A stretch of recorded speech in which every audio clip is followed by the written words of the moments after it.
பிறந்த இறக்குலம் நாமே,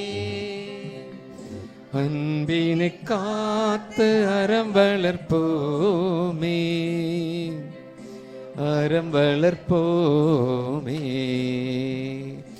அன்பினில் பிறந்த இறைக்குலம் நாமே, அன்பினை காத்து அறம் வளர்ப்போமே, அறம் வளர்ப்போமே. ஒரு மனதோராய் அனைவரும் வாழ்வோம், அருள் ஒளி வீசும் ஒரு வழி போவோம். ஒரு மனதோராய் அனைவரும் வாழ்வோம், அருள் ஒளி வீசும் ஒரு வழி போவோம். பிரிவினை மாய்த்து திருமறை காப்போம், பிரிவினை மாய்த்து திருமறை காப்போம். பரிவுள்ள இறைவன் திருவுள்ளம் காண்போம். தந்தை மகன் தூய ஆவியாரின் பெயராலே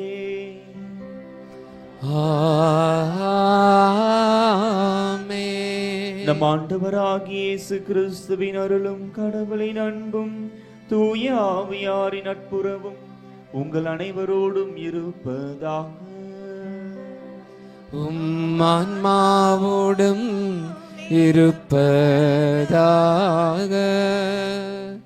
சகோதர சகோதரிகளை, தூய மறை நிகழ்வுகளை கொண்டாட நாம் தகுதி பெறும் பொருட்டு நம் பாவங்களை ஏற்றுக்கொள்வோம்.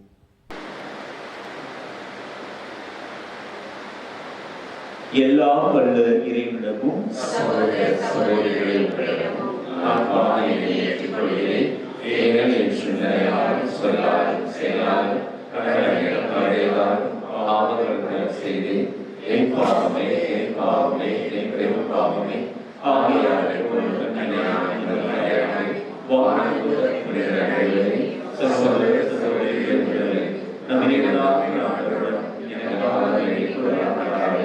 எல்லாம் இறைவன் நம் மீது இரக்கம் வைத்து நம் பாவங்களை மன்னித்து நம்மை நிலை வாழ்விற்கு அழைத்து செல்வாராக. ஆமென்.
இறைவா, மக்கள் உமது நீட்டில் பங்கு பெற செய்த நீ எங்களுக்கு அருள் புரிய உம்மை வேண்டுகின்றோம்.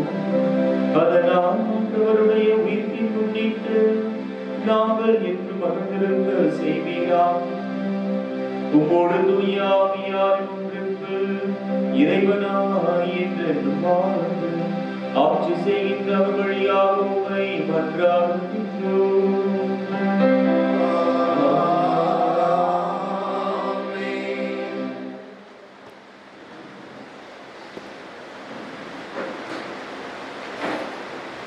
கொரிந்து நகரில் பவுல் வேலை செய்து வந்தார்.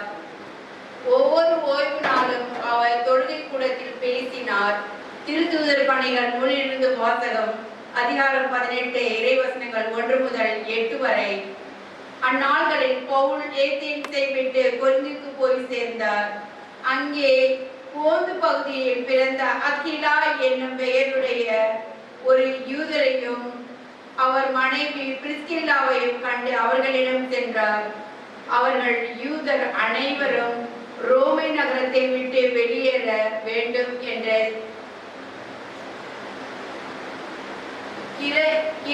கிளதியோ பேரரசருடைய கட்டளைக்கு இணங்கி இத்தாலிய நாட்டை விட்டு அண்மையில் அங்கு வந்திருந்தார்கள். கூடாரம் செய்வது அவர்களது தொழில். தாமும் அதே தொழிலை செய்தவராத பவுல் அவர்களிடம் தங்கி வேலை செய்து வந்தார். ஒவ்வொரு ஓய்வு நாளும் அவர் தொழுகை கூடத்தில் யூதரிடமும் கிரேக்கரிடமும் பேசி அவர்கள் நம்பிக்கை கொள்ள செய்தார். சீலாவும் திமோத்தேயுவும் மாசிதோனியாவில் இருந்து வந்தபோது பவுல் இறைவாக்கை அறிவிப்பதில் ஆர்வத்தோடு ஈடுபட்டிருந்தார். இயேசுவே மெசியா என்று யூதரிடம் சான்று பகர்ந்து வந்தார். அவர்கள் அதனை எதிர்த்து பழித்துரைத்த போது அவர் தமது மேலுடையில் இருந்து தூசியை உதறி, உங்கள் அழிவுக்கு நீங்களே பொறுப்பு, நான் அல்ல, இனிமேல் நான் பிற இனத்தாரிடம் செல்கிறேன் என்று கூறினார். அவ்விடத்தை விட்டுவிட்டு கடவுளை வழிபடும் தீர்த்தியுஸ்து என்னும் பெயருடைய ஒருவரின் வீட்டுக்கு போனார். அவரது வீடு தொழுகை கூடத்தை அடுத்து இருந்தது. தொழுகை கூட தலைவரான கிறிஸ்பு என்பவர் தம் வீட்டார் அனைவரோடும் ஆண்டவரிடம் நம்பிக்கை கொண்டார். கொரிந்தியரில் பலரும் பவுல் கூறியவற்றை கேட்டு நம்பிக்கை கொண்டு திருமுழுக்கு பெற்றனர். ஆண்டவர் வழங்கும் அருள்வாக்கு. திருப்பாடல் 98. உங்கள் அனைவரின் பதில். பிற இனத்தார் முன் ஆண்டவர் தம் நீதியை வெளிப்படுத்தினார். ஆண்டவருக்கு புதிதொரு பாடல் பாடுங்கள், ஏனெனில் அவர் வியத்தகு செயல்களை புரிந்துள்ளார். அவருடைய பலகரமும் புனிதமிகு புயமும் அவருக்கு வெற்றியை அளித்துள்ளன. உங்கள் பதில். ஆண்டவர் தம் மீட்பை அறிவித்தார். பிற இனத்தார் கண் முன்னே தம் நீதியை வெளிப்படுத்தினார். இஸ்ரேல் வீட்டாருக்கு வாக்களிக்கப்பட்ட தமது பேரன்பையும் உறுதிமொழியையும் அவர் நினைவு கூர்ந்தார். உங்கள் பதில். உலகெங்கும் உள்ள அனைவரும் நம் கடவுள் அருளிய விடுதலையை கண்டனர். உலகெங்கும் வாழ்வோரே அனைவரும் ஆண்டவரை ஆர்ப்பரித்து பாடுங்கள், மகிழ்ச்சியுடன் ஆர்ப்பரித்து புகழ்ந்தேத்துங்கள். உங்கள் பதில்.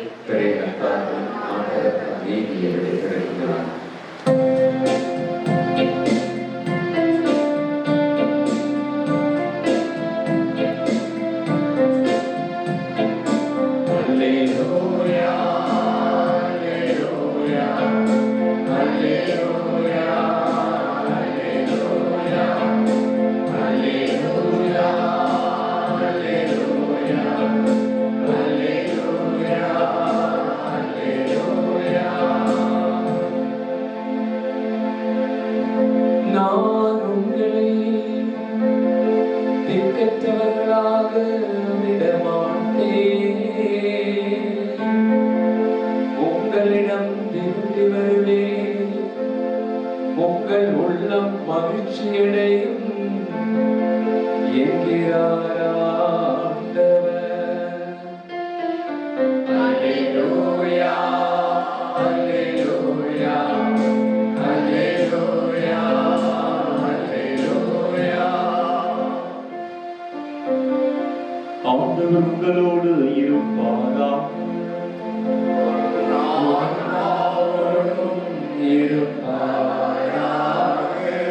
யோவான் எழுதிய தூய நற்செய்தியிலிருந்து வாசகம்.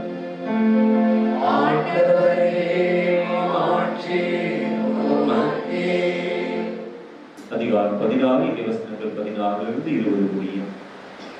அக்காலத்தில் இயேசு தம் சீடரிடம், இன்னும் சிறிது காலத்தில் நீங்கள் என்னை காண மாட்டீர்கள், மீண்டும் சிறிது காலத்தில் என்னை காண்பீர்கள் என்றார். அப்பொழுது அவருடைய சீடர்கள் சிலர், இன்னும் சிறிது காலத்தில் நீங்கள் என்னை காண மாட்டீர்கள், மீண்டும் சிறிது காலத்தில் என்னை காண்பீர்கள் என்றும், நான் தந்தையிடம் செல்கிறேன் என்றும் சொல்வதன் பொருள் என்ன என்று தங்களிடையே பேசிக் கொண்டனர். இந்த சிறிது காலம் என்பது என்ன? அவர் பேசுவது நமக்கு புரியவில்லையே என்று பேசிக் கொண்டனர். அவர்கள் தம்மிடம் கேள்வி கேட்க விரும்புவதை அறிந்த இயேசு அவர்களிடம் கூறியது, இன்னும் சிறிது காலத்தில் நீங்கள் என்னை காண மாட்டீர்கள், மீண்டும் சிறிது காலத்தில் என்னை காண்பீர்கள் என்று நான் சொன்னதை பற்றி உங்களிடையே சிந்தித்துக் கொண்டிருக்கிறீர்கள். உறுதியாக உங்களுக்கு சொல்கிறேன், நீங்கள் அழுவீர்கள், புலம்புவீர்கள், அப்பொழுது உலகம் மகிழும். நீங்கள் துயருவீர்கள், ஆனால் உங்கள் துயரம் மகிழ்ச்சியாக மாறும். ஆண்டவரின் அருள்வாக்கு. இயேசுவே, உமக்கு புகழ். இயேசுவில் அன்புக்குரியவர்களே, ஒரு பிரபலமான ஒரு காணொளி காட்சி கண்டிப்பாக நீங்கள் பார்த்திருப்பீர்கள். ஒரு குழு பயணம் செய்து கொண்டிருக்கிறது. அந்த குழுவில் இருக்கின்ற ஒவ்வொரு உறுப்பினர்களும் அவருடைய பயணத்தின் பொழுது ஒரு பெரிய சிலுவை மரத்தை அவர்கள் சுமந்து செல்ல வேண்டும். அந்த பயணத்தை மேற்கொள்கின்ற அந்த குழுவில் இருக்கின்ற ஒவ்வொரு நபரும், யாரும் எக்ஸெப்ஷன்ஸ் கிடையாது, சரிங்களா? எல்லாரும் அந்த சிலுவையை சுமக்க வேண்டும். ஒவ்வொருவருக்கும் ஒரு பெரிய சிலுவை கொடுக்கப்படும். அப்படியாக அவர்கள் அந்த பயணத்தை தொடர்ந்து அந்த பயணத்தை மேற்கொண்டு இருக்கும் பொழுது அது அந்த குழுவில் இருக்கின்ற ஒரே ஒரு நபர் மட்டும் அந்த சிலுவையின் பாரத்தை தாங்க முடியாமல் கடவுளிடம் வேண்டுகின்றார். கடவுளே, இந்த சிலுவை மிக பெரிதாக இருக்கிறது, வலுவாக இருக்கிறது. இதனுடைய வலுவை நான் குறைக்க, இதனுடைய சிலுவையினுடைய வலுவை நான் குறைக்க விரும்புகின்றேன் என்று சொல்லி அந்த சிலுவையில் இருக்கின்ற மரத்தை அடிப்பகுதியை வெட்டி விடுகின்றார். மீண்டுமாக அவர்கள் பயணம் செய்கிறார்கள். சற்று தூரம் சென்ற பிறகு அதே நபர் மீண்டுமாக இந்த சிலுவையின் பாரம் அதிகமாக இருக்கிறது, என்னால் சுமக்க முடியவில்லை என்று சொல்லி அந்த சிலுவையின் நீளத்தை இன்னும் சுருக்கிக் கொள்கின்றார். மரத்தை அவர் வெட்டி விடுகின்றார்.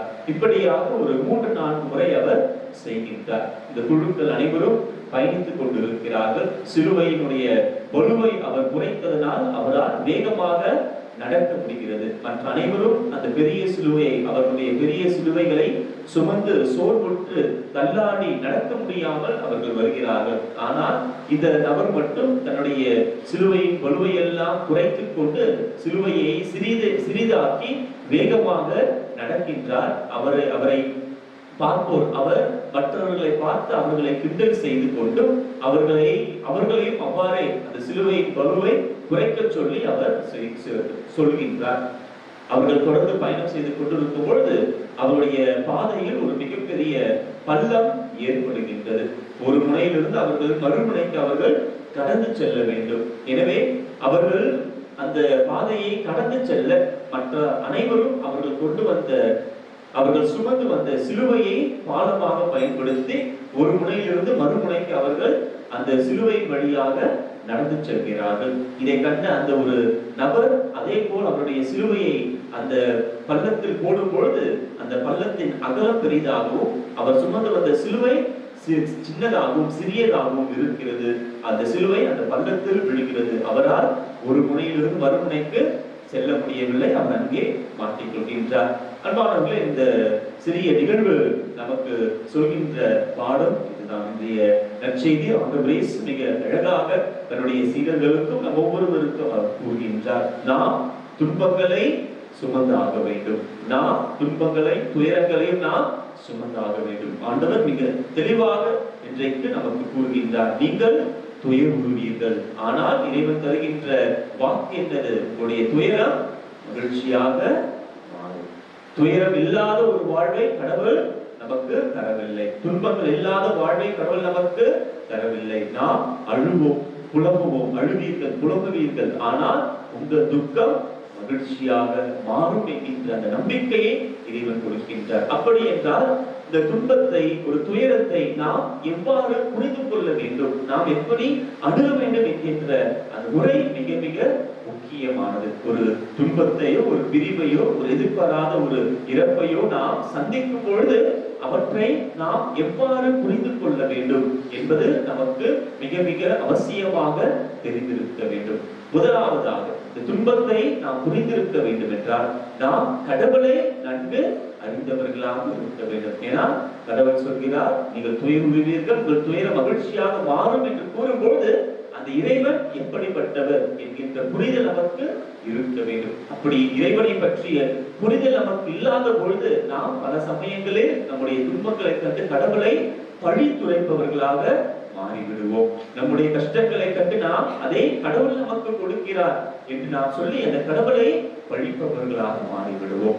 அவர் தந்தை ஜான் அலெக்சாண்டர் சலேசிய குரு அவர் எழுதிய ஒரு புத்தகத்தில் Loving God in the difficult time என்ற ஒரு சிறிய புத்தகத்தில் அவர் இவ்வாறு கூறுவார். நான் எத்தகைய கடவுளை நான் வழிபடுகின்றேனோ அத்தகைய ஒரு மனிதனாக நான் மாறுகின்றேன். நான் வழிபடுகின்ற கடவுளும் என்னுடைய வழிபாட்டு முறையும் என்னை உருவாக்குகிறது. எனவே நான் எத்தகைய கடவுளை வழிபடுகிறேன் என்பது மிக மிக முக்கியமான ஒரு புரிதலை நாம் கொண்டிருக்க வேண்டும். அப்படி என்றால் நாம் வழிபடுகின்ற கடவுள் துன்பங்களை அவர் ஏற்றுக்கொண்டவர், துன்பங்களை கண்டு ஓடியவர் கிடையாது, அல்லது துன்பங்கள் வேண்டாம் என்று சொன்னவர் கிடையாது. நம்முடைய ஆண்டவர் இயேசு கிறிஸ்து இந்த உலகிற்கு வந்ததற்கான முக்கியமான நோக்கம் இந்த உலகை மீட்பதற்காக. அவர்தான் உலகத்தின் மீட்பராக தன்னுடைய பாடுகளினாலும் தன்னுடைய மரணத்தினாலும் தன்னுடைய உயிர்ப்பின் வழியாக இந்த உலகத்தை அவர் தந்தை கடவுளோடு ஒப்புரவாக்கினார். எனவே அவர் துன்பங்களை ஏற்றுக்கொள்கிறார் என்றால் அந்த கடவுளை வழிபடுகின்ற நாமும் துன்பங்களை ஏற்றுக்கொள்ள வேண்டும் என்கின்ற அந்த புரிதல் நமக்கு இருக்க வேண்டும். ஆனால் கடவுள் உடைய உடனிருப்பு என்னாலும் நம்மோடு இருக்கும் என்கின்ற அந்த வாக்குறுதியை ஆண்டவர் இயேசு கிறிஸ்து தன்னுடைய சீடர்களுக்கும் நமக்கும் தருகின்றார். அவர் சிலுவையில் பாடுகள் படும் பொழுதும் அல்லது சிலுவையில் இறக்கும் பொழுதும் அவரை சுற்றி இருந்தவர்கள் எல்லாம் கடவுளால் அவர் கைவிடப்பட்டவர் என்று அவர்கள் எண்ணினாலும் கூட கடவுள் அவருக்கு மீண்டும் வாழ்வை தருபவராக இருக்கின்றார். அங்குதான் அந்த நம்பிக்கையும் எதிர்நோக்கும் பிறக்கின்றது. நாம் எப்பொழுது துன்பங்களை நாம் ஏற்றுக்கொள்கிறோமோ அந்த துன்பங்களின் வழியாக கடவுள் நம்மை மீட்பார் என்கின்ற நம்பிக்கையையும் அந்த எதிர்நோக்கையும் நாம் கொண்டிருக்க வேண்டும்.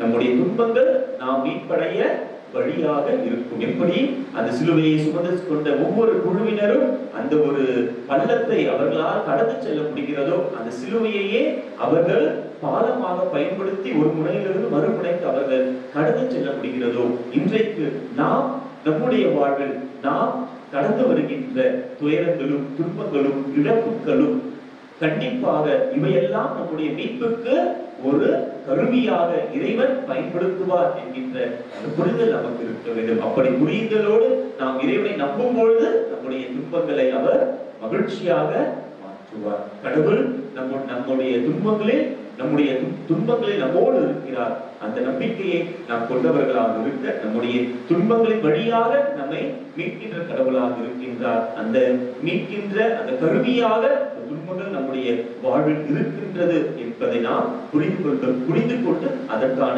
வரத்தை வேண்டி கடவுள் நம்மோடு இருக்க வேண்டும், நம்முடைய துன்பங்களை எல்லாம் அவர் மகிழ்ச்சியாக மாற்ற வேண்டும் என்கின்ற நம்பிக்கையோடு தொடர்ந்து வழியில் நாம் மன்றாடுவோம்.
உள்ளங்கள் உயிர்த்தேட உம்மோடு பாடுபட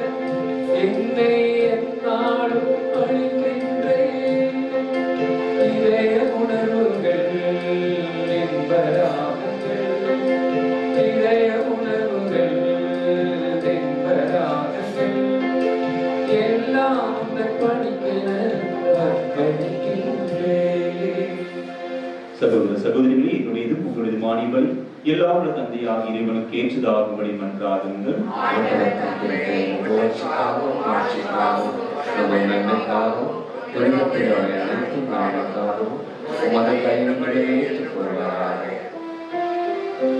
ஆண்டவரே, இப்பலியின் காணிக்கைகளோடு எங்கள் வேண்டுதல்கள் உம்மை நோக்கி எழுவனவாக.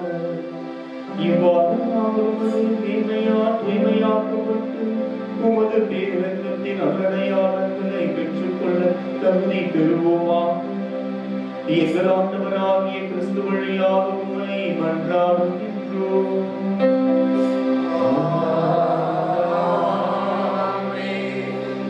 ஆண்டவர்களோடு இருப்பாராக.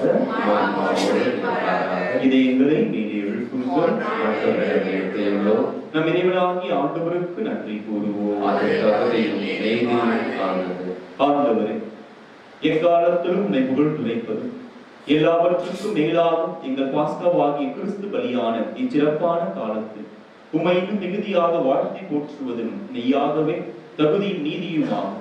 எங்கள் கடமையும் மீட்புக்கு உரிய செயலுமாகும். கிறிஸ்து தம் திருவுருளை ஒப்புக் கொடுத்து சிலுவையின் மெய்யான பலியில் முற்கால பலிகள் நிறைவு பெற செய்தருளினார். எங்கள் மீட்புக்காக அவர் உம்மிடம் தம்மையை கையளித்த போது அவரே குருவாகவும் பலிப்பிடமாகவும் செம்மறியாகவும் விளங்கினார். ஆகவே பாஸ்கா மகிழ்ச்சி பொங்க அனைத்துலகின் மாந்தர் அனைவரும் மக்களிக்கின்றனர். அவ்வாறு ஆற்றல் மிக்கோரும் அதிகாரம் கொண்ட தூதர்களும் உமது மாட்சியை புகழ்ந்து முடிவின்றி பாடுவதாவது.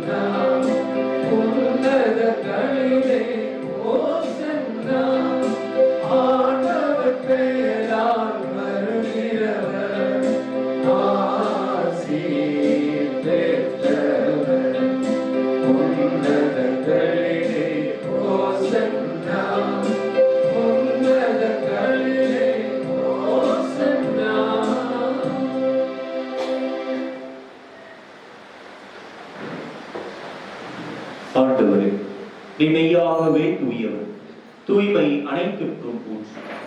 ஆகவே உம்முடைய ஆவியை பொழிந்து இக்காணிக்கைகளை தூய்மைப்படுத்த உம்மை வேண்டுகின்றோம்.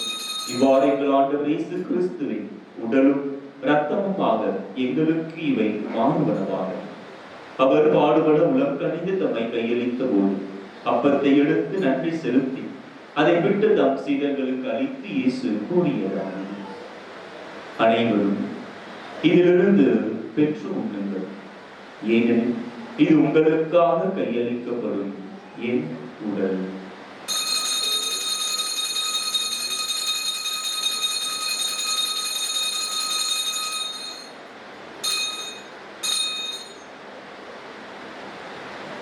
அவனே இரவு விருந்தை அருந்தியது கிண்ணத்தையும் எடுத்து மீண்டும் உமக்கு நன்றி கூறி தம் சீடர்களுக்கு அளித்து இயேசு கூறியதாகும், அனைவரும் இதிலிருந்து பெற்றுப் பெறுகின்றனர், ஏனெனில் இது புதிய நிலையான உடன்படிக்கைக்கு உரிய என் இரத்தத்தின் கிண்ணம்.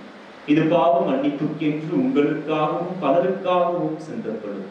இதை என் நினைவாக செய்யுங்கள்.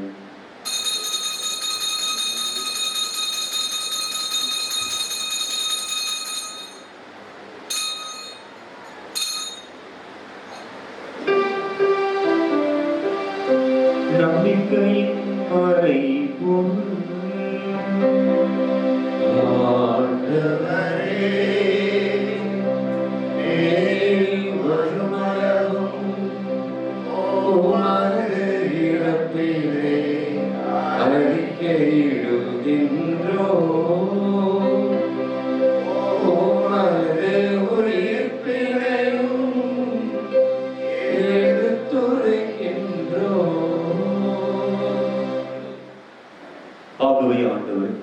நாங்கள் கிறிஸ்துவின் இறப்பினையும் உயிர்ப்பினையும் நினைவு கூர்ந்து வாழ்வதரும் அப்பத்தையும் மீட்பளிக்கும் கிண்ணத்தையும் உமக்கு ஒப்புக் கொடுக்கிறோம்.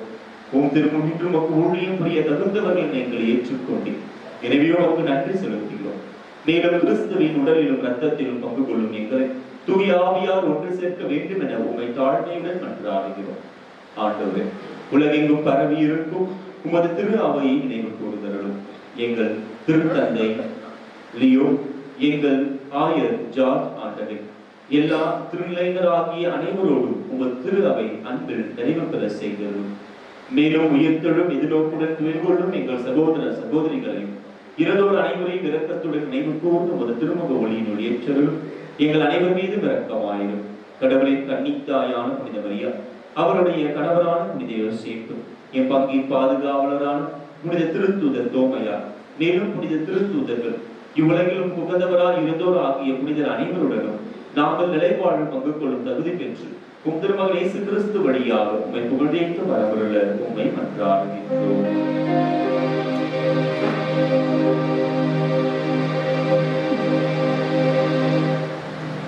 இவர் வழியாக இவரோடு இவர் எல்லாம் வல்ல இறைவனாகிய தந்தையே, தூயாமியாய் ஒன்றிற்கு எல்லா புகழும் ஆட்சியும் என்றென்று உமக்கு உரியதே.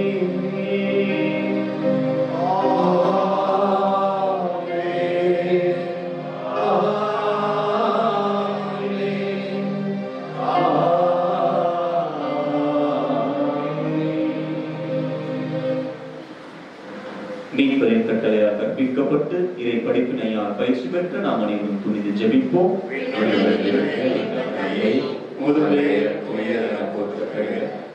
ஆட்சி வருக, உமது திருவுளம் விண்ணுலகில் நிறைவேறுவது போல மண்ணுலகிலும் நிறைவேறுக.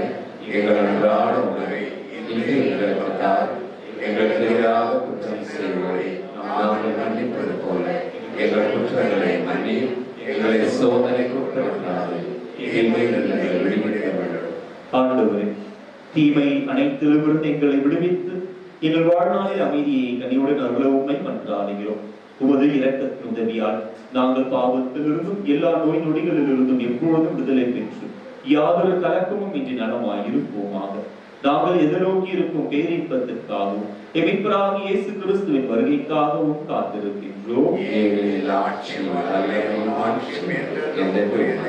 ஆண்டவரே இயேசு கிறிஸ்துவை அமைதியை உங்களுக்கு விட்டுச் செல்கிறேன், என் அமைதியை உங்களுக்கு அளிக்கிறேன் என்றும் திருத்துதர்களுக்கு மொழிந்தீரேன்.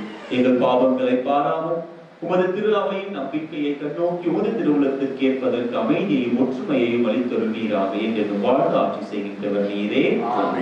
ஆண்டவருடைய அமைதி உங்களோடு என்றும் இருப்பதாக. இறைவன் தருகின்ற அமைதியை ஒருவர் மற்றவரோடு பகிர்ந்து கொள்வோம். உலகின் பாவங்களை போக்கும் இறைவனின் செம்மறியே, எங்கள் மேல் இரக்கமாயிரும். உலகின் பாவங்களை போக்கும் இறைவனின் செம்மறியே, எங்கள் மேல் இரக்கமாயிரும். உலகின் பாவங்களை போக்கும் இறைவனின் செம்மறியே, எங்களுக்கு அமைதியை அளித்தருளும்.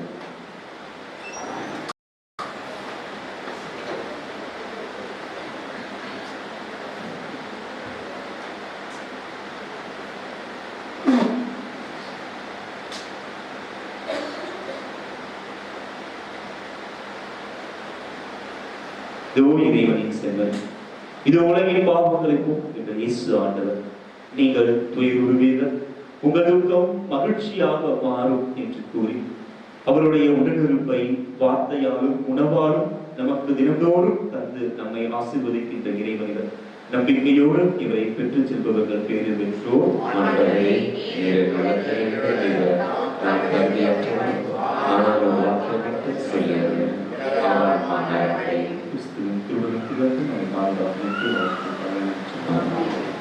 அன்புக்குரியவர்களே, இந்நற்கருணை வழங்கும் நேரம் தகுதியுள்ள கத்தோலிக்க கிறிஸ்தவர்கள் மட்டும் முன்வந்து பெற்றுக்கொள்ளவும் மற்ற மத சபைகளை சார்ந்த சகோதர சகோதரிகள் இருக்கும் இடத்திலே அமர்ந்து இறைவனை வேண்டுங்கள். நன்றி. Dear brothers and sisters in Christ, now it is time for receiving Holy Communion. We request from the Roman Catholics who have prepared themselves to take part boldly to come and receive the Holy Communion. The others kindly remain in their place and worship the Lord in silence. Thank you.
என்னை வைத்திடும் வீணிலா பிரண்ணமா என்றும் கட்டிடும் பொருளுக்கு சத்ருவிடம் நின்றே காத்திடும் மரண வேளைகளில் என்னை கூப்பிடும்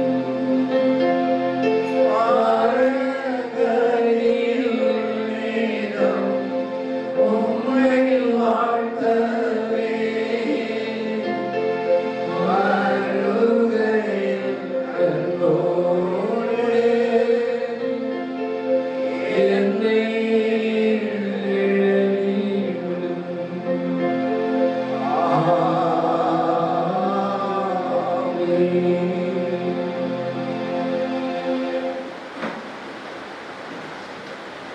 நீங்கள் அழுவீர்கள் உதவீர்கள், அப்பொழுது உலகம் மகிழும். நீங்கள் துணை உதவீர்கள், ஆனால் உங்கள் துயரம் மகிழ்ச்சியாக மாறும். நன்றி கூறி மன்றாடுவோமா. என்றென்றும் உள்ள எல்லாம் உள்ள இறைவா, கிறிஸ்துவை உயிர்ப்பினால் நிலை வாழ்வுக்கு எங்களை புதுப்பித்தீரே. பாஸ்கா அடையாளத்தின் கனிகளை எங்களில் பெருகச் செய்து எங்கள் உள்ளங்களில் மீட்பளிக்கும் உணவின் ஆற்றலை பொழிதருவீரா. எங்கள் ஆண்டவராகிய கிறிஸ்து வழியாக உம்மை மன்றாடுகின்றோம்.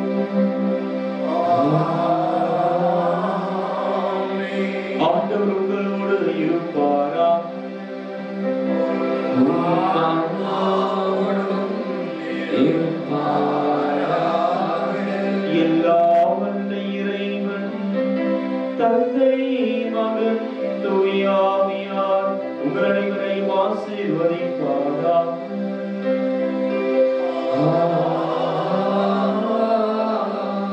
இறைவனின் ஆசிரை பெற்றவர்களாய் சென்று வாருங்கள். திருப்பலி நிறைவு பெற்றது. இறைவனுக்கு நன்றி. யூலியான் ஜெபம். விண்ணக தந்தையே, உம் திருமகனும் என் சகோதரருமான இயேசு கிறிஸ்துவே, நீர் எங்களுக்கு வழங்கிய நம்பிக்கையும் தூய ஆவியார் வழியாக எங்கள் இதயங்களில் நீர் பற்றியறிய செய்த பிறரன்பு சுடரும் உமது அரசின் வருகைக்கான எதிர்நோக்கை எங்களில் தட்டி எழுப்புவனவாக நற்செய்தியின் விதைகளை நாம் வளர்த்தெடுக்கும் நல்லோராய் உமருள் எம்மை மாற்றுவதாக. தீமையின் ஆற்றல்கள் மறைந்து உமாட்சி நீடித்து ஒளிரும் பொருட்டு மாநில உள்ளங்களும் முழு அண்ட நிலையில் புதிய மன்னகம் நோக்கிய காத்திருத்தல் மாற்றம் பெறுவனவாக. யூகை கொண்டாட்டத்தின் அருள் விண்ணக செல்வங்களுக்கான ஆர்வத்தை எதிர்நோக்கிய திருப்பயணிகள் ஆகிய எவர் தூண்டி எழுப்புவதாக. அதே அருள் என் மீட்பரின் மகிழ்ச்சியையும் அமைதியையும் அகிலமைக்கும் அளிப்பதாக. என்றென்றும் போற்றுதற்குரிய என் கடவுளாகி உமக்கே ஆட்சி புகழும் இன்றும் என்றும் உரித்தாக. ஆமென்.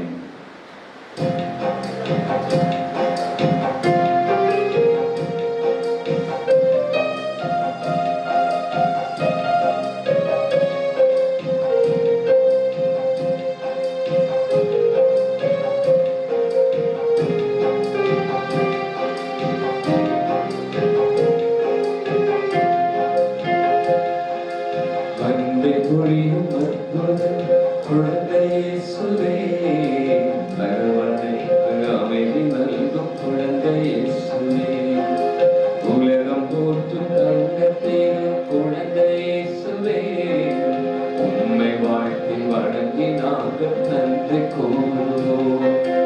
அன்பை பொழியும் அற்புத குழந்தை இயேசுவே, அரவணைத்து அமைதி நல்கும் குழந்தை இயேசுவே, உலகம் போற்றும் தங்கத்தின் குழந்தை இயேசுவே, உம்மை வாழ்த்தி வணங்கி நாங்கள் நன்றி கூறுவோம்.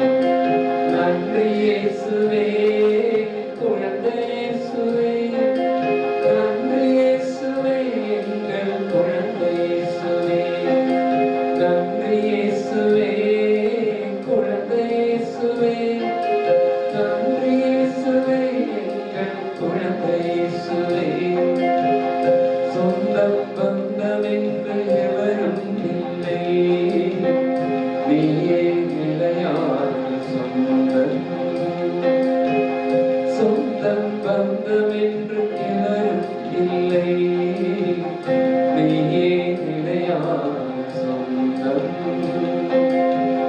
கனவிலும் கைவிடாமல் காத்திடும் தெய்வம் நீ கருணையை இடைவிடாமல் பொழித்திடும் தெய்வம் நிலை போல எம்மை தொடர்கின்ற தெய்வம் இலை போல எம்மை காக்கின்ற தெய்வம் நிலை போல எம்மை தொடர்கின்ற தெய்வம் இலை போல எம்மை காக்கின்ற தெய்வம் அருமை பொழியும் அற்புத குழந்தை இயேசுவே அரவணைத்து அமைதி நல்கும் குழந்தை இயேசுவே உலகம் போற்றும் தங்கத்தையும் குழந்தை இயேசுவே உம்மை வாழ்த்தி வழங்கி நாங்கள் நன்றி கூறுவோம் நன்றி இயேசுவே குழந்தை இயேசுவே நன்றி இயேசுவே எங்கள் குழந்தை இயேசுவே நன்றி இயேசுவே குழந்தை இயேசுவே நன்றி இயேசுவே எங்கள் குழந்தை இயேசுவே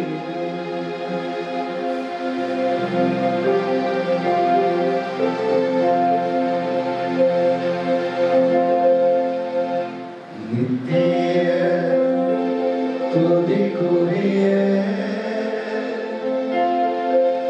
பரிசுத்த கருணைக்கு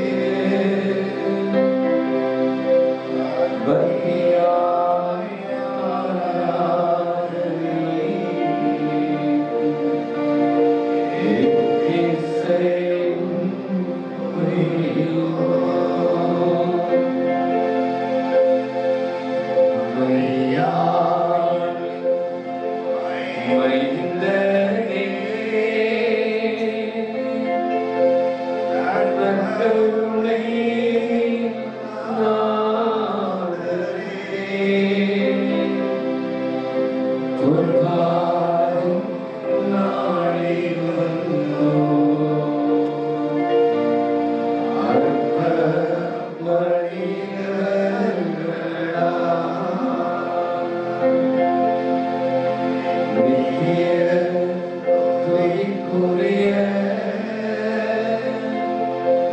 பரிசுத்த கருணை பக்தியாய் ஆராதனை இசையும் புரிவோம்.